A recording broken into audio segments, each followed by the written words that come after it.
Welcome to AI Podcast. I'm Mark, and today we're turning a research explainer into a clear, friendly conversation.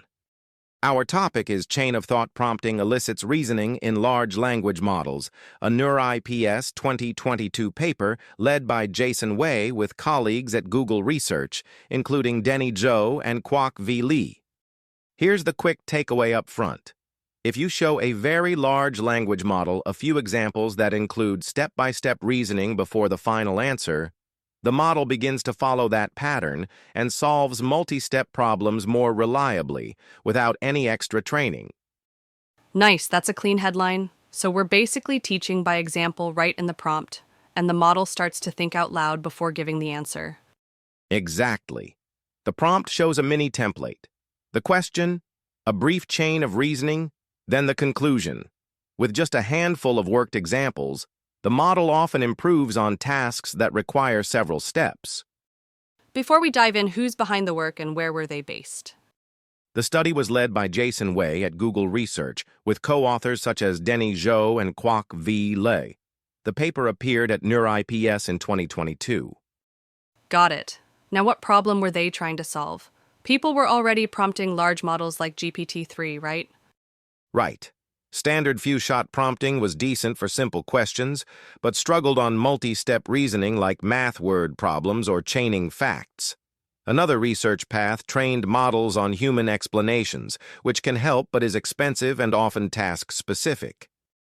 So there was a gap between simple prompting, which wasn't reliable for reasoning, and explanation-heavy training, which is costly. Chain of Thought tries to get the benefits without the training overhead. That's the idea. Include a few exemplars that show the intermediate steps in plain language, then the final answer. The authors hypothesized that very large models have enough capacity to generalize that structure when nudged with the right examples. How did they test it in practical terms? They evaluated 3 areas. First, arithmetic word problems like GSM-8K, where you need several operations. Second, common-sense reasoning tasks such as strategy QA and some big bench-style evaluations. Third, small symbolic tasks like last-letter concatenation and tracking a coin through flips, which probe whether models generalize to longer sequences.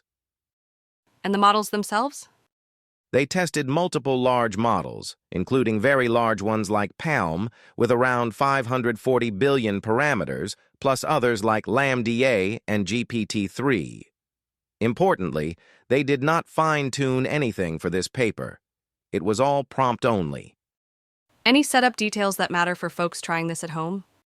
2 key details. They used a small number of exemplars, typically around 8, so it's practical. And they ran ablations to rule out simple confounds. Just making answers longer didn't help. Writing only an equation without the verbal steps didn't recover the full gains. And putting the reasoning after the answer was also less effective. The content and the order mattered. So does it actually move the needle in results? Yes, especially on math. Performance jumped from roughly the high teens with standard prompting into the high 50s with chain of thought on a popular grade school math benchmark. If you also let the system evaluate the written equation with a simple calculator, you get a small extra bump. Beyond math, it helped on some common sense tasks and enabled length generalization on those symbolic tests. That's a strong practical message. Show a few worked solutions, and the model starts to solve new problems in the same style. Why does scale matter so much? They saw an emergence pattern. Small models didn't benefit and sometimes got worse. Very large models showed sharp improvements. The interpretation is that larger models can internalize and follow the step-by-step template, reducing common mistakes like skipping a step or misreading a detail. Makes sense. Any caveats we should keep in mind? A few. First, reproducibility at the same scale is hard because the strongest results used very large models that weren't broadly available. Second, performance is somewhat prompt-sensitive, so the choice and phrasing of examples matters. Third, faithfulness. A tidy chain of steps doesn't prove human-like reasoning. Sometimes the steps can be shaky, yet still land on the right answer, or vice versa. So chain of thought is a useful tool for better behavior, not a window into the model's inner workings. It encourages decomposition, but we still need checks. Exactly. One simple check they explored was using a calculator after the reasoning to do arithmetic precisely. That helps separate the value of planning the steps from the mechanical calculation.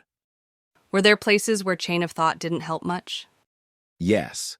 Gains were largest on tasks that truly require several steps.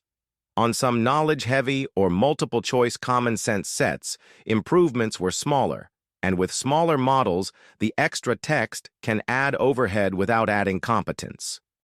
Let's connect this to prior research. What were earlier approaches and why weren't they enough? Training on human explanations can lift performance, but demands a lot of annotation and often per-task pipelines. Others used symbolic components or highly tailored prompts.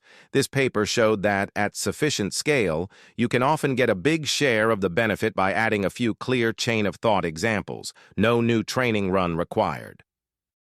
For listeners who want to try it, any practical guidance? Keep the exemplars concise and clear. Put the reasoning before the answer. Match the style and difficulty to your target task. And test a couple of different example sets because small wording changes can matter. Now the critical lens. If you had to summarize the main concerns in one go, what would you say? First, scale dependency. Don't expect the same lift from small models. Second, prompt selection risk. Some iteration is usually needed. Third, evaluation depth. We need more out-of-distribution and adversarial tests to map failure modes. And finally, remember that fluent chains are not guarantees of truthful reasoning. All right. Where does this leave us and what's next? In short, a simple change in prompting can elicit better multi-step behavior from very large models, often beating older baselines without fine-tuning. Looking ahead, 3 directions seem promising. Automate the creation of good examples, perhaps with a model proposing candidates and a lightweight filter selecting them. Combine chain of thought with tools like calculators, code execution, or retrieval to verify intermediate steps.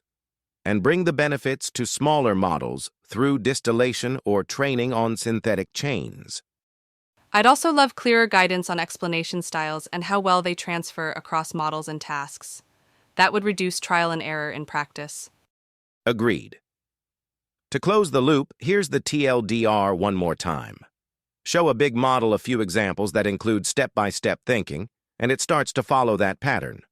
The biggest benefits show up in very large models and in tasks that truly need multiple steps. It's simple, training-free, and a solid baseline to try before building heavier systems. That wraps up our discussion of chain of thought prompting elicits reasoning in large language models by Xuezhi and colleagues at Google Research. Thanks for listening to AI Podcast.